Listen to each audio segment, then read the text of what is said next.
It's a huge honor for me today to be podcast interviewing Dr. Neha Garge from the New Dentist Guide. I mean, I wrote one of the forwards for your book. Neha Garge is a graduate from Boston University Goldman School of Dental Medicine in 2013 and is the author of the New Dentist Guide to Real World Dentistry. She has had experience in corporate and private practice dentistry and has practiced in Massachusetts, Southern California, and Northern Virginia. She basically wrote a book on what she's learned, and I love the what people were writing in your book. A lot of these are my friends. I want to read Gary Takis from the Thriving Dentist Show podcast. Each section provides information and resources that might take a dentist years to assemble on their own. These resources, combined with the perspective provided by Dr. Garge, can serve as a very effective roadmap for you to successfully navigate a path to your own success. David Rice, the founder of Ignite DDS, my God, I love that guy. He says, Dr. Neha Garge, the author of the New Dentist Guide to Real World Dentistry, has generously offered her shoulders for you to stand on. Read and reread this roadmap to success. Embrace the path that fits yours. Copy the genius. And when your passion is sufficiently fueled, share it with a friend. And then Scott Lewin. Is it Lewin or Loon? I'm not sure. I think Lewin. Lewin? Yeah. Who's just a mastermind man. I mean, I think he's got like 10,000 posts on Dental Town. Says Dr. Neha Garge has put together one of the most detailed and comprehensive books I have seen for a new dentist starting their career after graduation. From experiences on different models of dental practices, pearls on communication, as well as helpful tips regarding clinical dentistry, the New Dentist Guide to Real World Dentistry serves as an excellent piece of the foundation knowledge that new dentists must have. And it just goes on and on and on. There's so many. So, tell us your journey. How was your journey, and what led you to writing a book to share with your friends? Yeah. So, I graduated in 2013, and I skipped a residency. I went straight out into private practice. And my first year out of practice, I was in Boston. I stuck around in Boston after graduating from BU, and I split my time between a small boutique prosthodontic private practice and a really large inner city group practice. So it was two completely different experiences. I kind of tailor-made my own residency based on the skills and the efficiencies that I wanted to get good at right away. And then my husband's job took us out to Los Angeles 2 years after I graduated. So I was in LA for a year, had to find a job out there while he finished his fellowship. And I worked for a traditional large corporate dental office out in Pasadena. And so I felt like after 3 years of graduating, I had 3 really different, varied job experiences and had learned so much that I had started an Evernote folder right after graduating, where every time I would come up with a new tip or a new CE resource or a new article or something that would help me in my clinical practice, I would write it down. I'd jot it down in my Evernote folder. And I looked back on it 3 years later, and it was just like 70 pages of all of this information on practice management, on clinical dentistry, on all this stuff that would have helped me had I gotten all 70 pages of it when I graduated. And I thought to myself, somebody could use this. This is totally kind of served its purpose for me. It's not useless. It's always good to review. But I had a couple friends that had younger siblings that were in dental school. So it started as something that I would have just emailed to them. But I was a bio and English double major when I was an undergrad, and so I can kind of write. My skills had heavily deteriorated over the course of dental school, but I just thought, let me send it out to these kids and see what they think. And the feedback I got from them was like, this is an amazing amount of information that we wouldn't have been able to get from anywhere else unless we sat down with you and talked to you for like 40 hours and let you unload everything in your brain to talk to us about it.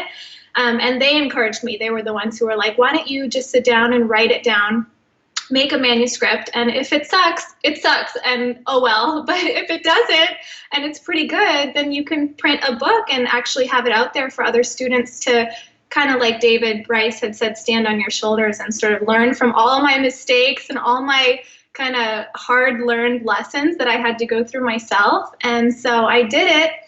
And I started writing it. I was working part-time in LA for that corporate practice. So I had some free time on my hands.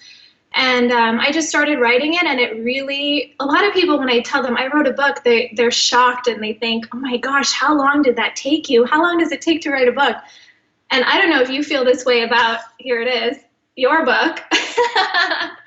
But I feel like once I just started getting my ideas out onto the page, it sort of just wrote itself. Before I knew it, the whole thing was sort of out there, and then editing took a little bit of extra time, but it's just basically my way of passing on all the information that I wish I had had when I had first graduated to help make that transition from dental school to real practice easier for the kids that are out there now. So is part of the advice in your book that instead of leaving Boston to go to Pasadena to follow your husband, it would have been easier just to get a new husband and stay in Boston? Is that a chapter in your book? Probably, yeah. Ditch the husband and stay where you were. No, LA, I mean, the experience was so amazing out there. I didn't have to freeze to death for one winter in my whole life, which was amazing.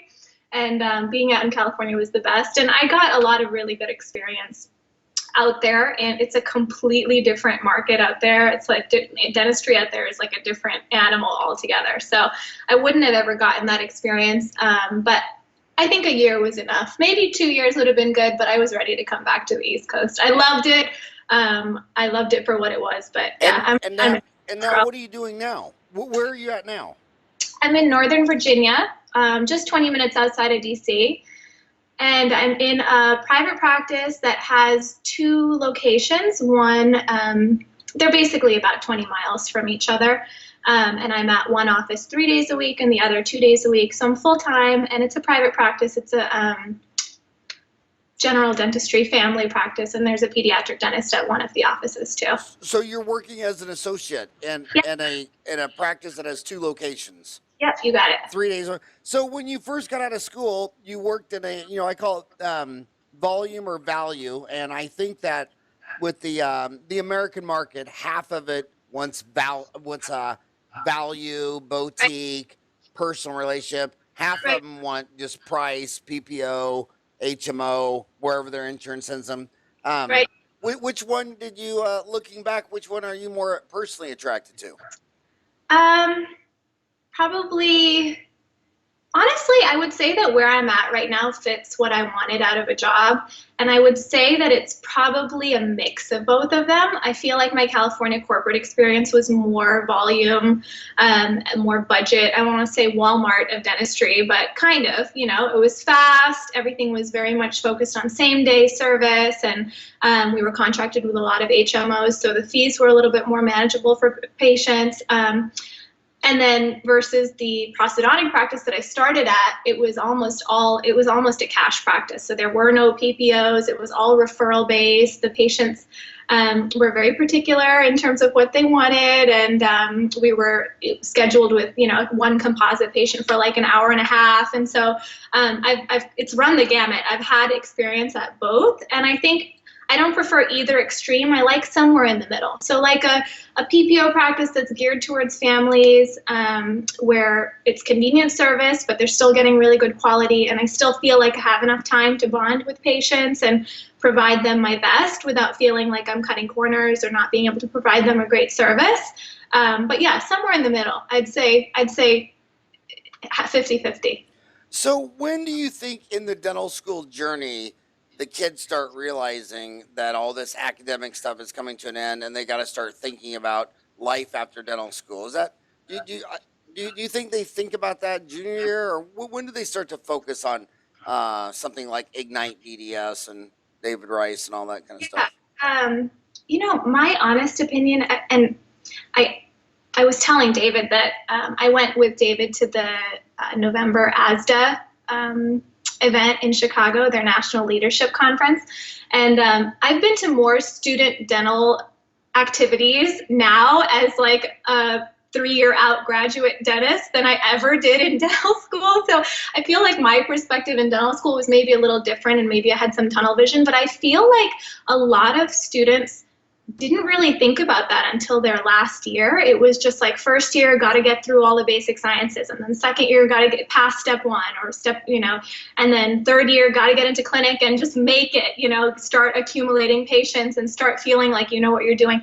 And then before you know it, it's like time to take the NERB or the REB, and people haven't really even started thinking about the real world. And then they have all this debt, and then it's like, I don't know where I'm going to find my first job. So I feel maybe my experience was limited to my friends or the people that I was seeing, but there were some people who were really, involved with ASDA and with networking and getting, their name out there and kind of exploring the real world before it came push come to shove. But I don't really think I knew a lot of those students. I think a lot of the students I knew were, it was senior year and then it was just time to find a job, and everyone was scrambling and figuring out, okay, well, I'm not ready. I don't know what to do. So let me do a residency. I feel like I have a lot of friends that ended up just doing a residency because they didn't have anything lined up and they were really overwhelmed and didn't feel prepared. So they kind of did a residency just by default. So to answer your question, I feel like the right answer should be right away. It should be immediately. I mean, while you're doing biochem and all this stuff that doesn't even really apply to when you get out in real world practice, you should be working on this stuff, listening to podcasts. It just doesn't have to be expensive. It can be totally free, reading books, getting on Dental Town, reading forums, meeting other dentists, going to ASDA events and networking. So yeah, the earlier the better, but I certainly didn't do that. So, I mean, learn from my mistakes. Do as I say and not as I did. Yeah, going in dental schools for, decades, it seems like dental school is so overwhelming that no one's thinking about it, even junior year. And I just think it just starts to barely dawn on them as they finish the requirement. As soon as they see that, oh yeah, I'm definitely going to graduate, I've got all my requirements, then they just start the journey. And they got a tough spot because, a lot of dental students complain about their dental student loan debt. But if I gave every American child at 16 a credit card with a $50,000 limit, what percent of them would go out and buy a car and max it out?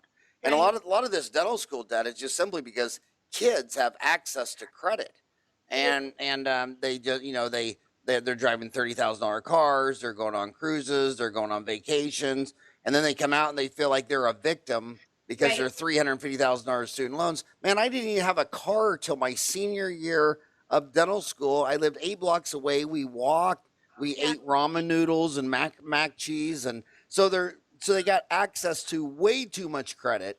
So now they're in a lot of debt. Where do you start the advice? Their first thought is, I got to get a job. Yeah. And what advice what should they be thinking about when they're looking for a job? I don't know who said it. There's a quote that I heard once where somebody said that you're paid in 2 coins, experience and cash, and you should take the experience first and the cash will come later. Nice. I feel like when you have a lot of debt, it's very overwhelming and daunting, especially because everybody is telling you pay it off immediately, and you get an offer from this corporate practice that has this rosy contract, and they're offering you all these, sugar-coated claims and tell you that you're going to make X amount of dollars right after you graduate. And so it's a nice feeling, especially when you're naive and you don't know what the real world may be and what the actual job may entail, to say, someone's offering me a guaranteed paycheck, forget the mentorship, I'm just going to take that so that I can start chipping away at my debt. And that's fine. I mean, I've worked in corporate practice, so I'm not knocking it, but as long as you're focusing on building your experience and getting to be a good dentist at the beginning, if it comes with a guaranteed salary, then perfect. You hit the jackpot. You have a guaranteed salary and mentorship, and you're improving your skills, and you have enough time to, make sure that you're developing good habits and that you're, focusing on the things that are going to build you into a good clinician. But I feel like a lot of those offers, they're good offers. And then I know a lot of people who have gone and signed 2-year contracts with offices, not just corporate offices, other just group, private practices that offer the same things. And then 6 months later, they're like, how do I get out of this? This is not right for me. I feel like I'm just getting worse as a dentist. I feel like I'm overworked. I'm underpaid. So I think in terms of what kind of job you should look for, it depends too on what, like, how you're coming out of dental school. There are some schools where their curriculums are amazing and you get awesome experience while you're in dental school. I felt like I had a good foundation, but I needed a lot more experience after I graduated. I needed like a solid year of working with somebody that could, you know, not hold my hand, but be there in the back office for me to run over to and show them my impression, or, you know, run over to the back office and ask them, what should I do about this patient? Would you do a composite or a crown? So, I mean, I think that if you have good experience from dental school and you feel confident to go and just hit the ground running, then, you know, go for whatever job makes the most sense. But I think most students that are graduating out of dental school, the experience and the mentorship matter more than the salary. So if you can just keep living like your kind of student, you know, without a car and eating ramen and mac and cheese, and put as much as you can towards your debt and put the rest towards savings and max out all your IRAs that you can and start thinking about your retirement as early as you can, and then focus the rest of your time on just trying to be a good dentist. 2 years later, you can buy a nice car. 2 years later, 3 years later, you can go on a nice vacation. Like, it'll happen, you know. I think to your point, what you said is people feeling like victims. Not only do you feel like a victim of your debt, but then you also graduate and you're like, all my friends outside of dentistry have been living this awesome life while I was rotting in the library for 4 years. And so now's my time to like live it up this is my time in the sun. And, if you can delay that for as much as possible and keep living under your means, I think, and focus on being a good dentist, it will all come back to you, I think, and more, just within a few years. It won't take long. Humans can rationalize anything. I mean, I cannot believe the economic decisions I see these kids make. I mean, they'll come out of school and buy a BMW, and you're like, are you out of your mind? Horrible. I mean, just if they just would have taken that money for the BMW, borrowed the money for the BMW, and just put it in an index fund. Sure. And then just paid it off while they took the bus. Just that one move at 25, by 65, they'd probably be worth, you know, $5 million. I think there's another quote that I read somewhere. There's a lot of quotes and I read in your book. You had put so many quotes in your book too. I think quotes are great. But there's what's that quote? Be the person today that your future self will thank you for. So it's easy to just think about what your life is like now. But I mean, when you're 65 and you can't retire, I mean, there's a thread on Dental Town. How many people at 65 can retire? You know, that thread that has like thousands and thousands of posts on it. There's a very small percentage of people who can just easily retire at that age. Well, and let's talk about that. It's because you develop bad financial habits. So, right. You know, these people borrow money to go to school. They come out to borrow money and buy a practice. They borrow money to buy a house. They borrow money to buy a car. And then when their car is 5 years old, they didn't save up to buy the next one in cash. So they're just still borrowing. I mean, you see people, you see Americans all day long going to buy a house at age 60 with a 30-year mortgage. It's like, dude, do you really think you're going to be alive at 90?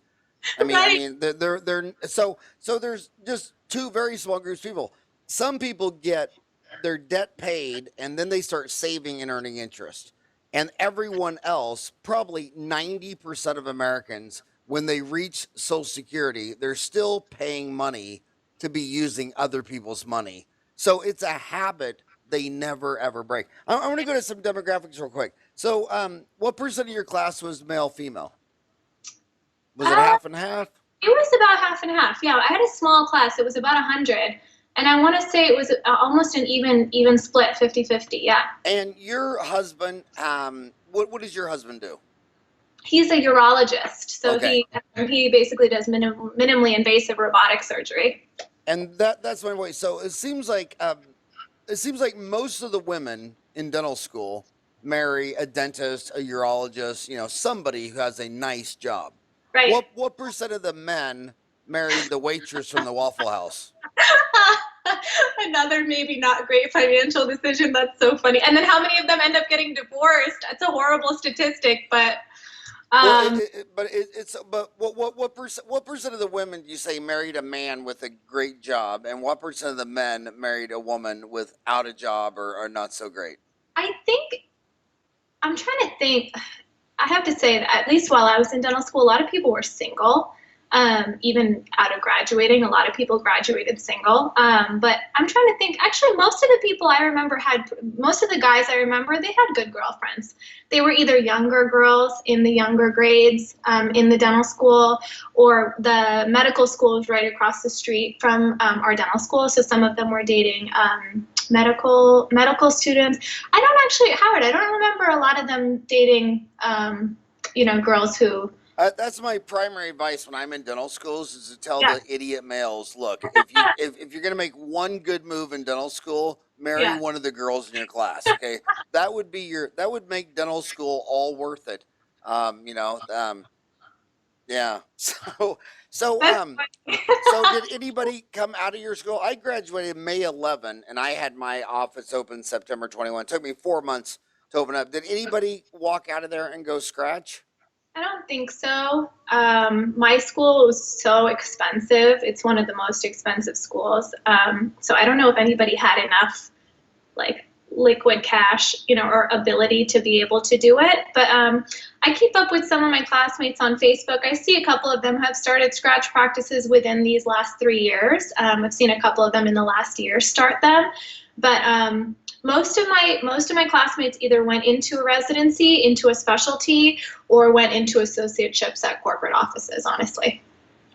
And what when looking at the generation gaps, it's really easy to realize that half the planet's boy or girl. It's pretty easy to find out that some are Japanese, some are Irish. But the Right. hardest thing to figure out is how people think, especially the difference in how people think as a Generation X or a millennial.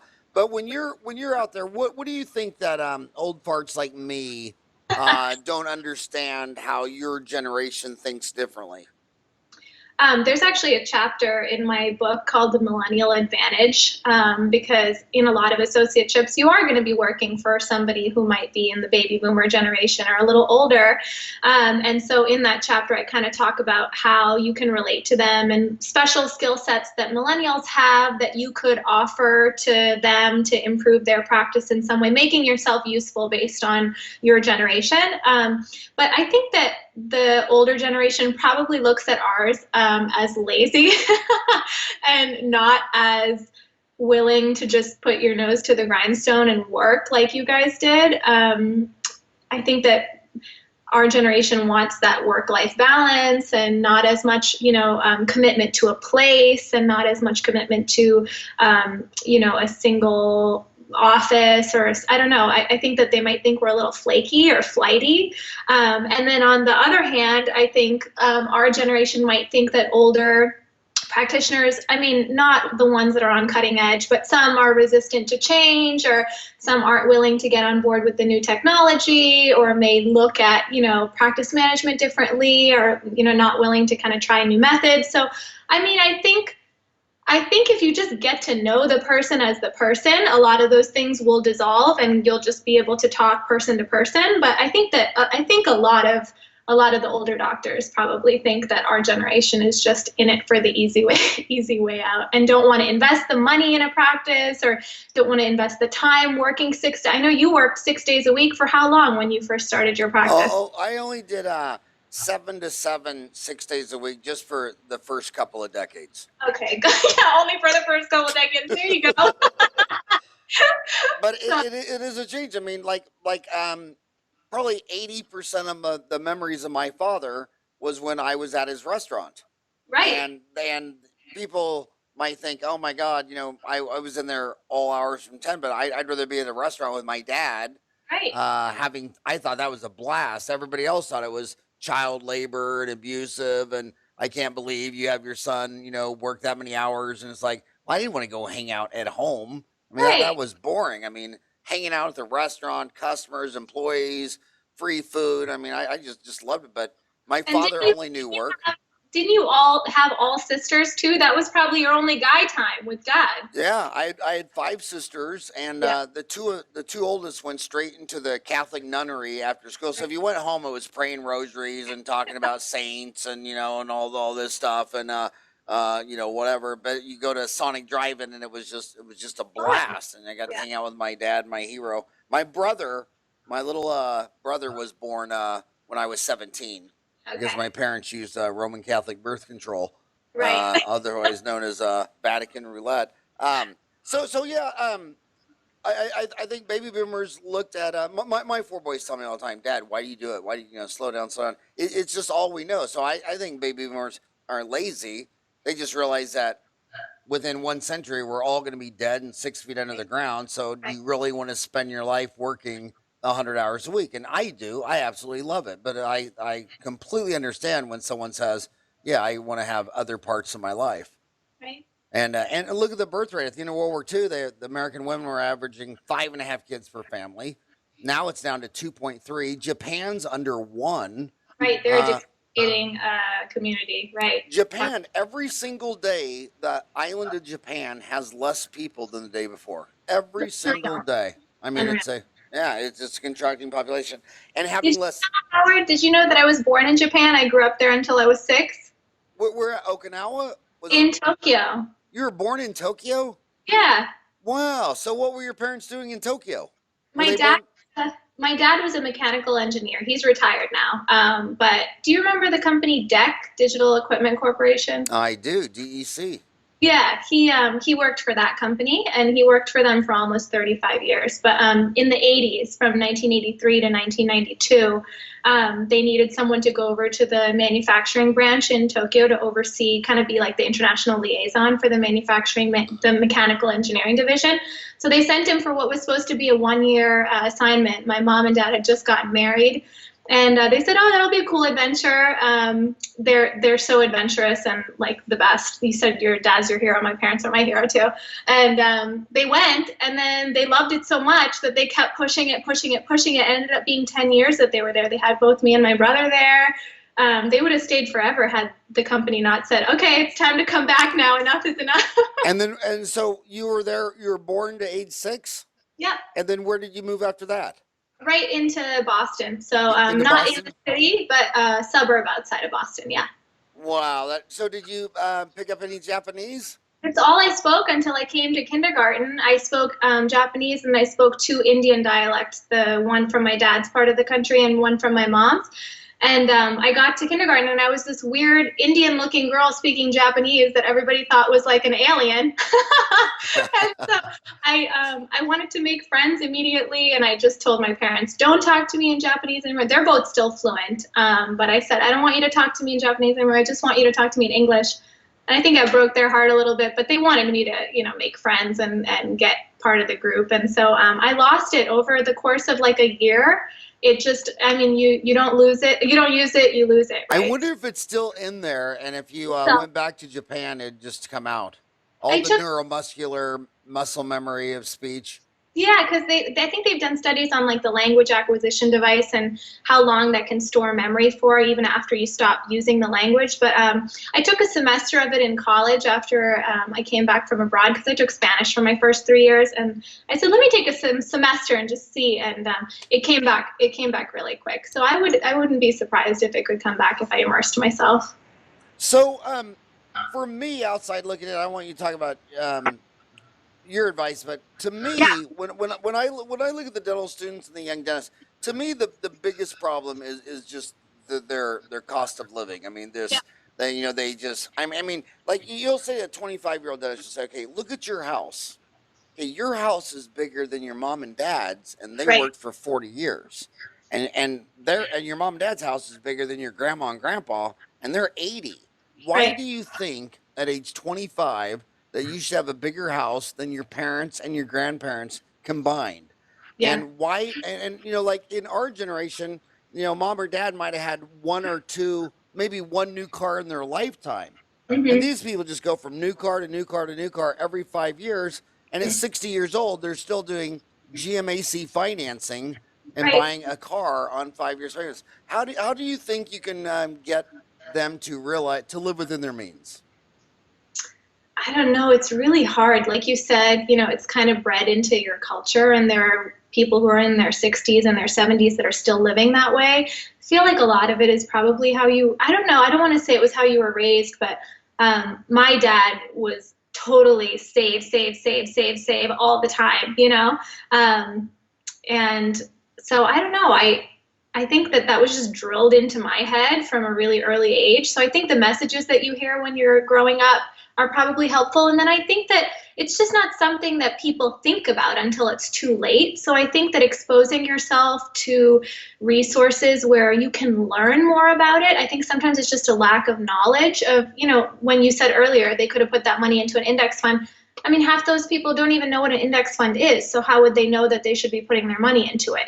So in my chapter in my book about financial management, I point people in the direction of a lot of free resources, like the White Coat Investor is a blog that my husband loves. It was founded by a physician who's 40 and is retiring, but very frugal, very financially savvy, and was able to kind of. The White Coat Investor. Yeah. Have you talked to the guy? I haven't. No, I don't think that the White Coat Investor. Yeah, I don't know if there are a lot of dentists. Is it a book? Did he write a book, or is it a blog or a website? Yeah, blog.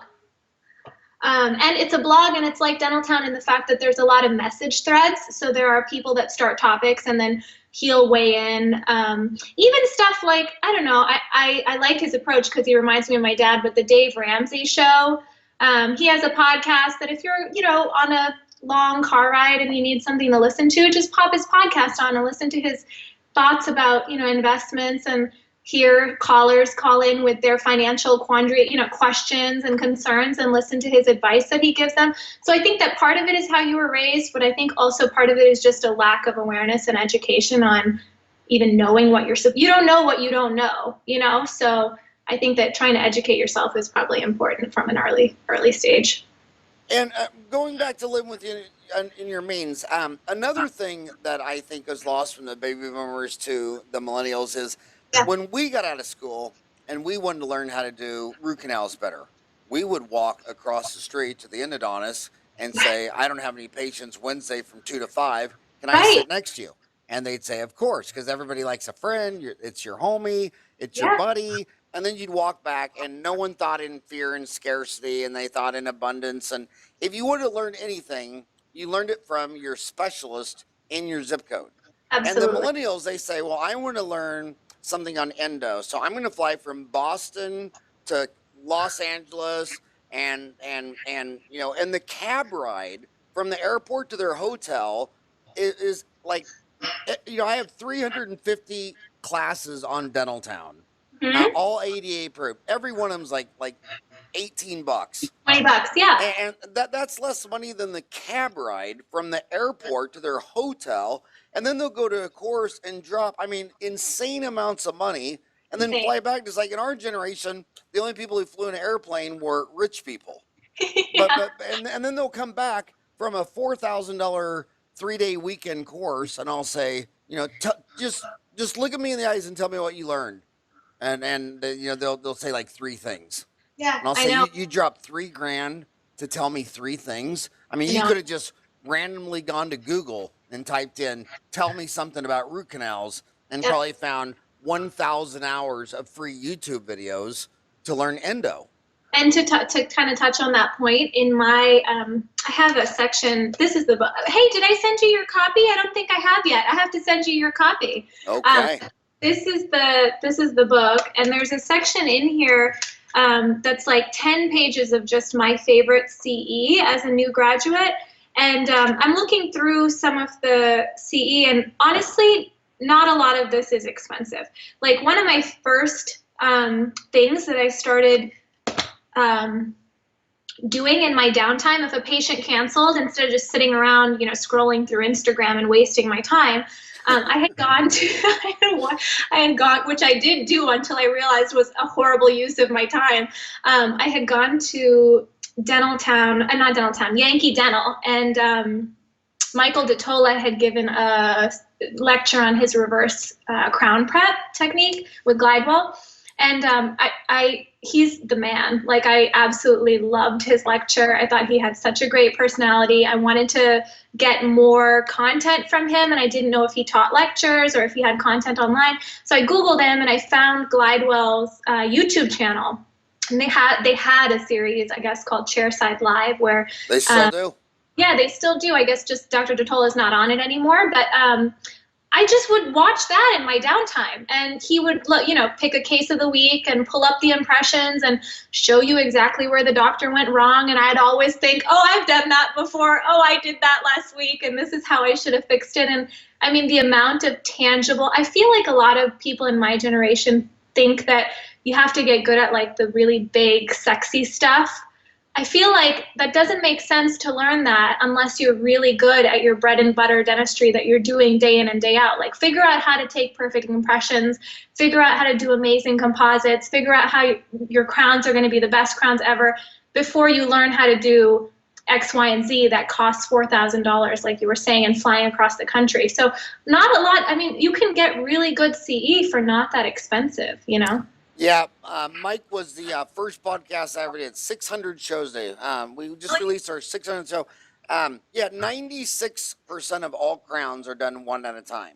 Right. But when you go to all the major dental meetings, they always get some prosthodontist to show all this full mouth rehab. They'll do a course on veneers when 90% of the room do not do a veneer case that year. Yeah. Yeah, and right now on implants, everybody wants a lecture on all on four. Clear Choice does about 18,000 arches a year in a country that has 324 million people. I mean, 18,000 more Americans will die today than that number. Right. I kid you not. And 150,000 earthlings die each day. And so their focus is wrong. You should focus on, if you're going to learn crown and bridge, a first molar. It's the tooth most likely to be root canaled, crown. Same thing with implant training. I mean, if you're going to learn how to do an implant, the most likely tooth will be a first molar. It'll be uppers first, lowers second, and every course should be just learn how to. It's like on a football game. If you're in the NFL, they just want you to know how to block, throw, catch, pass. Just simple. And dentistry only wants to teach you some complicated flea flicker play that that you're never going to use in the entire season.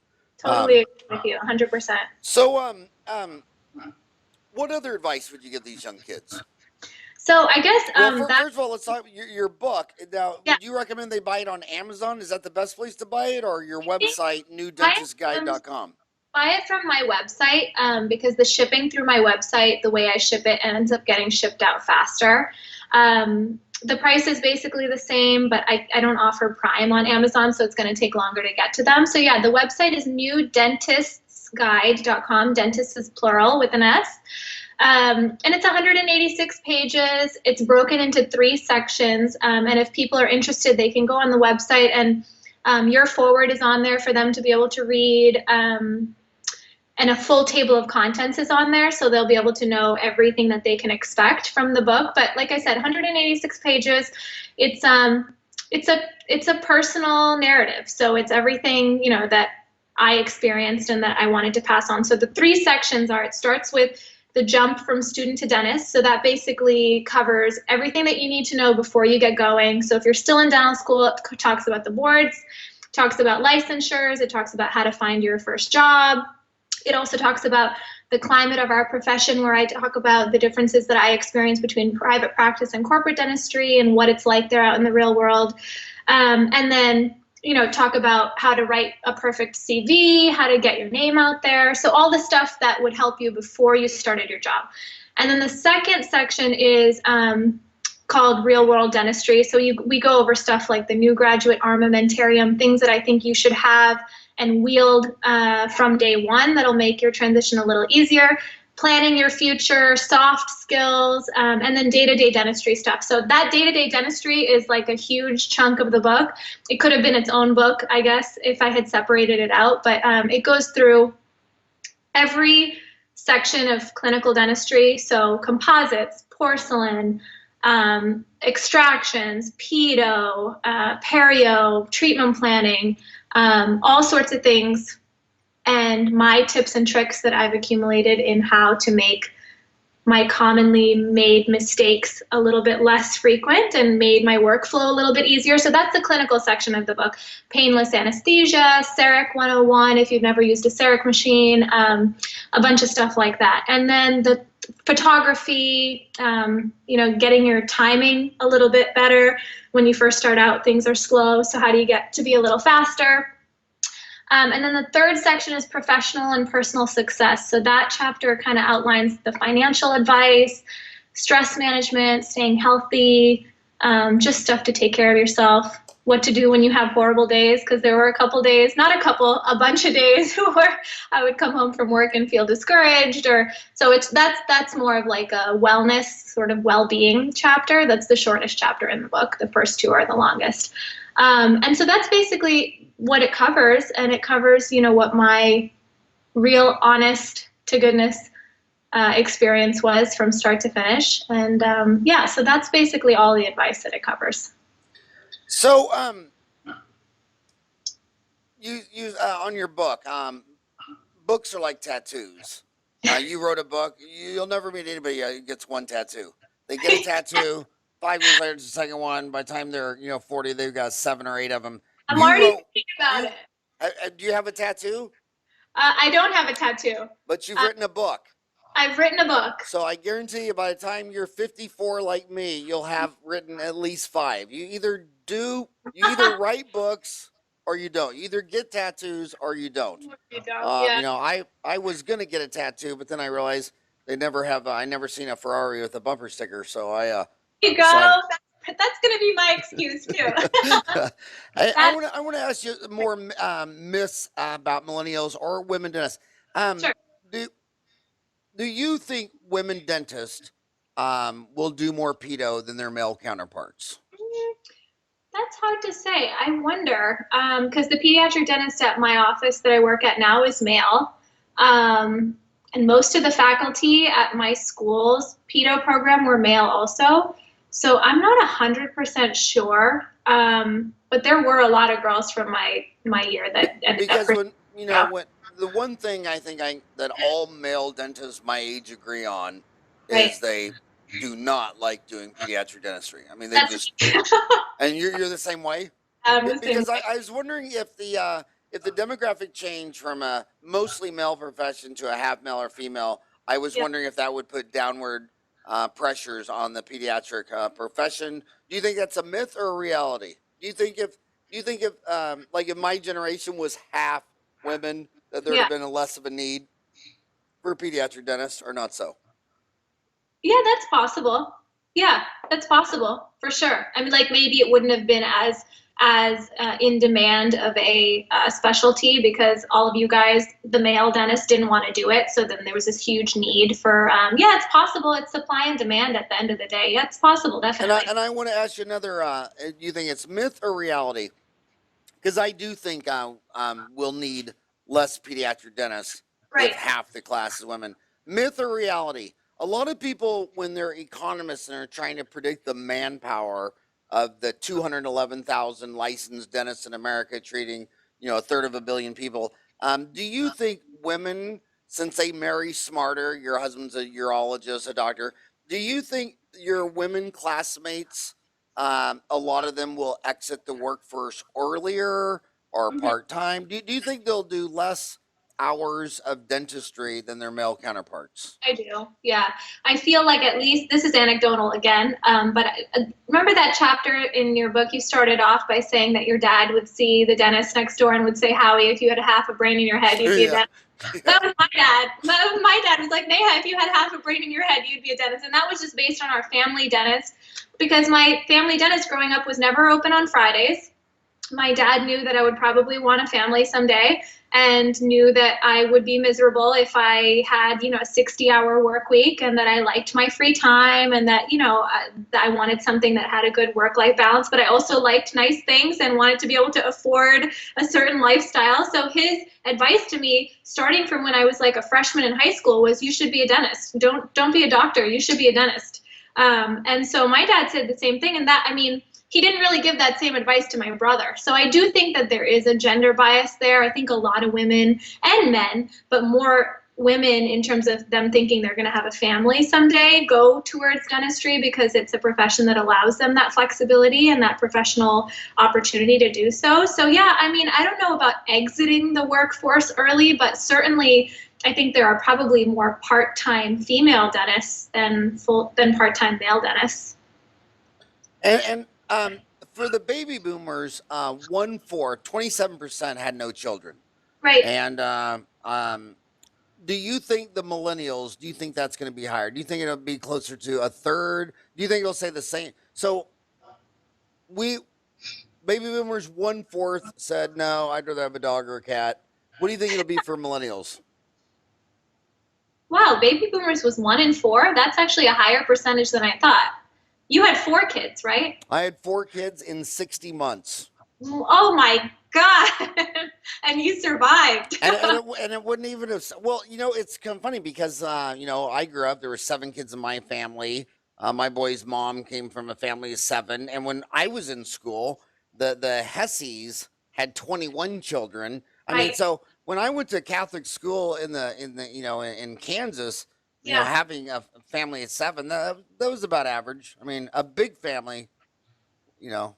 Yeah, I could think the only reason I would say that our generation it would be less is maybe it would go from like a 4th from your generation to maybe a 3rd in my generation. I don't think it would be like a huge drastic increase, but I think my generation is waiting a lot longer to have kids. So it's possible that that's going to shift the statistics, because if you're waiting until you're 34 or 35 to have kids, the likelihood of you being the Hessies with 21 kids is probably out the window. You're probably only going to have 1 or 2. So I think that it's, and also like I said, our generation, the stereotype is that it's like a me generation, and it's a selfish generation, and we want our free time, and you don't get that when you have 21 kids. You have to be selfless if you have that many kids. So I do think that our generation probably statistically will have a higher population that doesn't have as many. I actually feel like I live on a different planet. So when we were little, my dad and mom had a station wagon, and one of our vacations was to drive out to Disneyland in California. So there we go down the highway from Kansas to California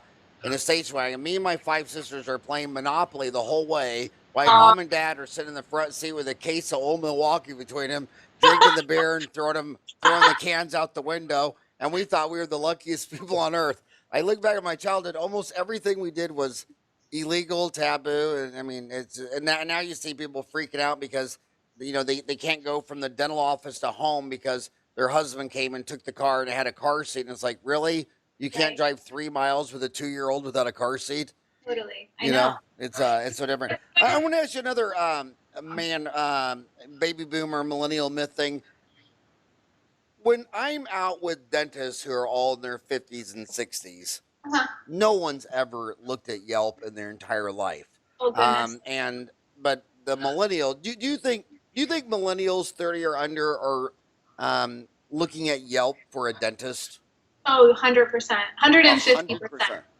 Yeah, there's no doubt about it. I mean, and of the people who are looking online for reviews to who they should see for picking a provider, a big percentage of that would write a review if they had a horrible experience at that dentist on their Yelp page. So, I mean, I think a huge percentage, probably 90% of millennials would use the internet or Yelp or Google or whatever to try to get more recon on who they want to pick.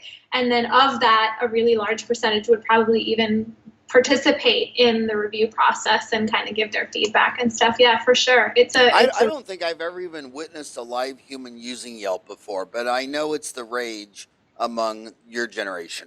Yeah. I mean, there are offices where automatically there are emails that are generated to every patient after their appointments that say rate us from 0 stars to 5 stars, and if the patient rates them 4 or 5 stars, it automatically reroutes them to the Yelp page to create an account to leave that practice a review. Another thing I loved about your book was how you talk about don't have an ego. I remembered I was a young kid that I started sending my Crown and Bridge to Continental Dental Labs. Yep. And it was the guy was about he was probably 55, 60 years old, trained in Germany. His name was Wolfgang, and I was a young, humble kid, and I called him up and I said, was my school good? Was University of Missouri good? Do you like my crown preps? And there was just this pause. and and I said, well, what did you think? And I said, and he goes, so basically he said, you ought to come down here. And he spent so much time, and we went through every impression and case that was said in that day. And by being humble and going to your lab and saying, hey, I admit I'm brand new. Right. I'm here to learn. You're not going to offend me. You can't hurt my feelings. Right. You say that to your lab tech. Same thing with the supply people. I remember, coming in, and I would tell the supply lady, I don't want you to show up here. And, I want you to schedule an appointment like a patient. I want to be able to spend time with you. And the reps would help if you treated all the value chain, everybody calling on your office. They're not a salesperson. They're Right. someone connected to the entire dental community in your backyard.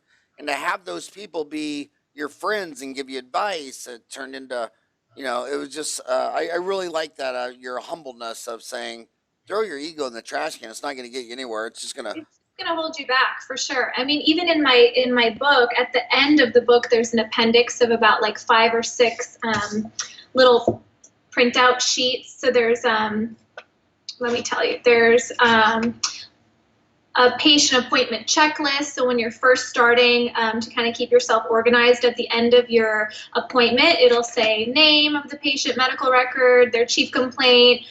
Did you do comprehensive treatment or address a specific concern? What did you complete that day? So you can send it to the front desk so they know what the heck you did. What appointments need to be scheduled, what referrals are needed, any prescriptions that are needed. So like there's a bunch of things, but to your point, there's a lab feedback form here on the book where it's just a small printout that I say print it out and attach it with every lab case you send out. And all it asks is reduction, not enough, just right, too much, margins, excellent, adequate, unreadable, quality of the impression, excellent, adequate, unreadable, were all the necessary items sent with the case, and leave your additional feedback so I can get better. And almost every lab tech, I think, would take an extra 5 seconds to just scribble that form out, send it back to you, and there you go. That was your CE for the day. It's like, you know exactly what to do better next time so that you don't run into the same problems. Your lab tech will be happy because they're getting better impressions from you, and everybody's happy. It doesn't take a lot of effort. And when you talk to lab owners, they're afraid of 80% of their customers. Right. They're afraid that, this guy gives me $3,000 to $5,000 a month, and if I just slightly said anything, he'd probably fly off the handle, and I'd lose the entire account. Right. And I'll change the question. If you went to all your dad's mechanical engineer friends, right, and asked every one of them, what % of dentists, physicians, and lawyers are humble and down to earth? What would they say? Versus arrogant and conceited and know-it-all and cocky.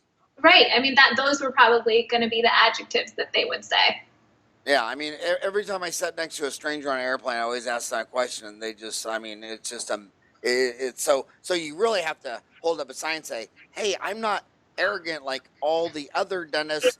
I want to learn. Help me.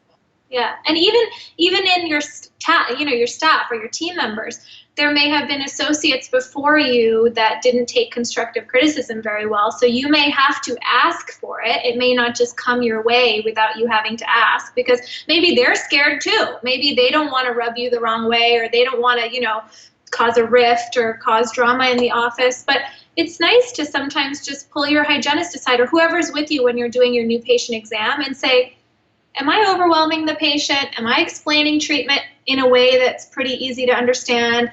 Do you think that I'm being approachable and warm and helpful towards the patient?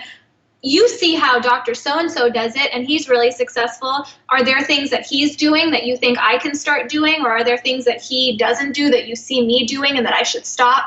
And if you approach people the right way, I think that they're always going to be willing to help you, for sure. And this book is not a book just for dental students and young dentists. I mean, this is a book that a practice owner should be reading. Yeah, and I mean, I think that there's... Do you agree with that or disagree? I think I agree. I think that there's something in it for everyone, especially in the continuing education section. There's a lot of resources there that maybe an older dentist wouldn't know about because maybe they're new and up and coming, or they're more cutting edge. But I mean, even in the practice management section, I think that there's something to learn about for everyone. The other thing that I think this would be helpful for is if you're a practice owner and you have associates and they're brand new and you're just so busy and you don't have 40 hours to be able to sit down one-on-one with them to unload all of your wisdom, just buy them my book and give it to them and give them a head start and then kind of build from there. But it would be helpful if you have new associates to get them the book. If you're a dental student, I've even had pre-dental students from college email me after buying the book and say, there's no resource like this out there. And this is the first sneak peek into real world dentistry that I was able to really learn, what is this career really all about? What am I signing myself up for? What am I studying for the DAT? And what am I taking all these classes for? What kind of career am I about to sign up for? So even if you're a pre-dental student, I think it's applicable to you. But I think there's something in it for everyone.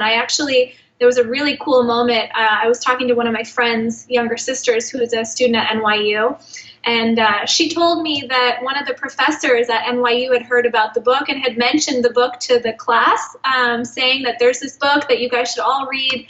So the word's getting out there. It's slow, but it's steady. Every few days there's an order. And the feedback I've been getting have been from all different types of people. People who have been practicing for 20 years, for 1 year, that are still pre-dents, and everybody seems to be kind of feeling. Is it available in audiobook? I haven't done it yet. I'm telling you. So you're Skyping me right now, right? And I was listening to Jeff Bezos, and long story short, the founder of Amazon. It's so hard to manage supply chain of books. I mean, do you print 1,000, 10,000? It's so hard. So right. they spent about $1 billion in a decade to make so they could just print a book one at a time. You order the book, print it, go. And by the time they finally got it done, Bezos said he didn't even need it because the whole market went to audiobook. Yeah.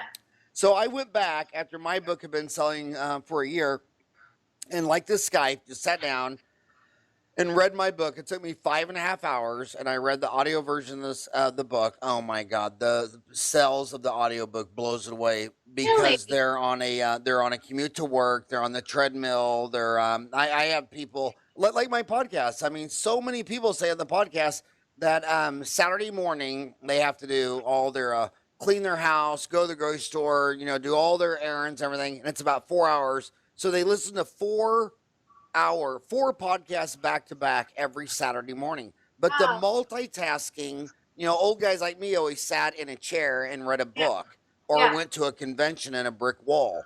And your generation, I mean, it's just audio, but if whatever your sales are, they would what you've sold for every unit you sold now, you'll sell 2 in audio. So you just have to sit down, probably take you 5 hours to read it. Not bad. And and don't do what I do, where you started with, just set a 6-pack down and started reading, and then by the end of the book, you're slurring all your words and all that stuff. But yeah, you got to do the audiobook. That's the millennials, and they between the treadmill and the commute to work, audio or in an airplane.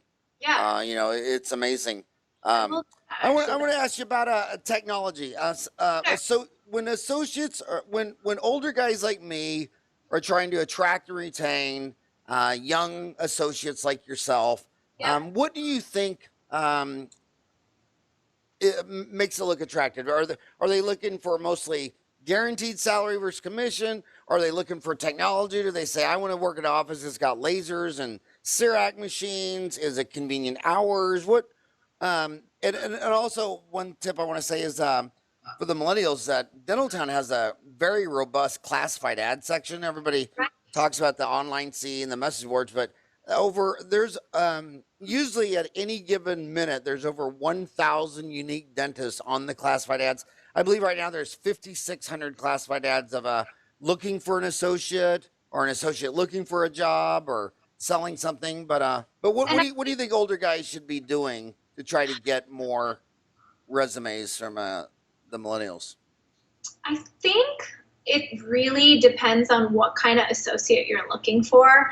If you're looking for a doc who's gonna really be a big producer for you, you're going to have to guarantee that they're going to have a really high volume of new patients and, continuing care patients. You can't be that doc who's going to hoard all the patients for yourself. So, you're not going to get those heavy hitter producers that are just going to be sitting around doing hygiene checks all day. Or if you're the type of person who's looking for someone who has a great dynamic personality and who's really going to connect with your patients and get you a lot of referrals based on who they are as a person, that type of person is probably going to want a really fun work environment where all of the other team members are really fun and have dynamic personalities. So you have to have a good staff and, hygienists and assistants and other doctors and front desk that are a pleasure to be around. You can't have like a bunch of Debbie Downers and expect a person that has a really amazing, radiant personality to stick around. And then I guess I think it just depends on what kind of associate you're looking for. But I think most of my generation is looking for some kind of, it's hard, like a guarantee of some sort for pay, just because a lot of them do have huge loans and they want that, kind of, promise or guarantee. So, I know a lot of people who started out with jobs that said, yeah, we'll pay you $500 a day. And then they were out producing their daily guarantee by 6 months and then felt like they were being trapped by that guarantee. And then their employer wasn't willing to switch them over to a percentage of collections or a percentage of adjusted production. So, I don't know. I think it's a lot of stuff. I think it's a lot of stuff. Convenient hours for sure. I think people don't want to work 6 days a week. Although I do have friends who do work Saturdays and they're really grinding because they're trying to pay down their loans and they have great work ethic. But most dental offices have a pretty good schedule, so I think the convenient hours is pretty easy to find.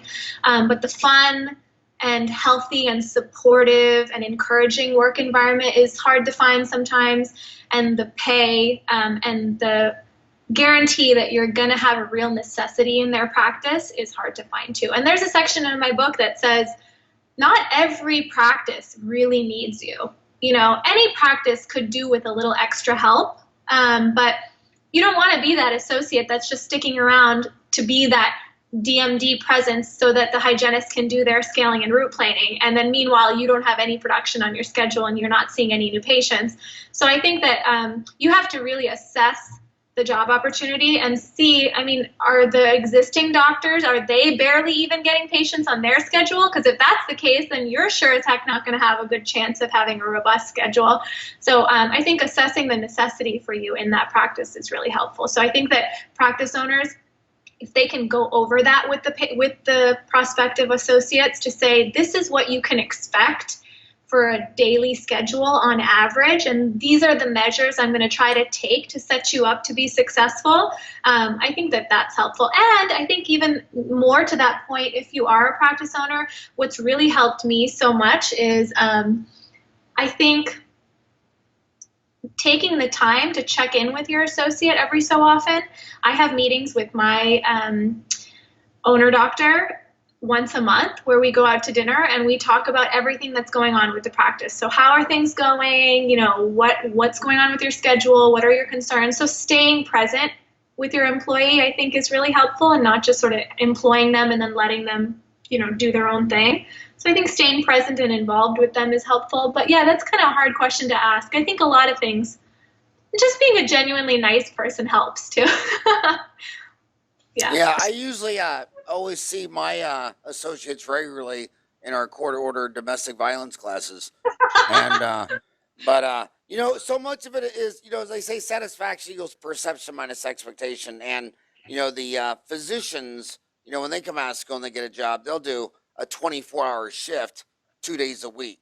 Right. And they don't, there's a hospital open in every city and county in America on Christmas Eve, it's 24 hours a day. So the dentist did set out with different expectancy theory. So the hours are different. But my advice to the millennials would be that the job opportunities in the rural are twice as phenomenal as the ones in the urban.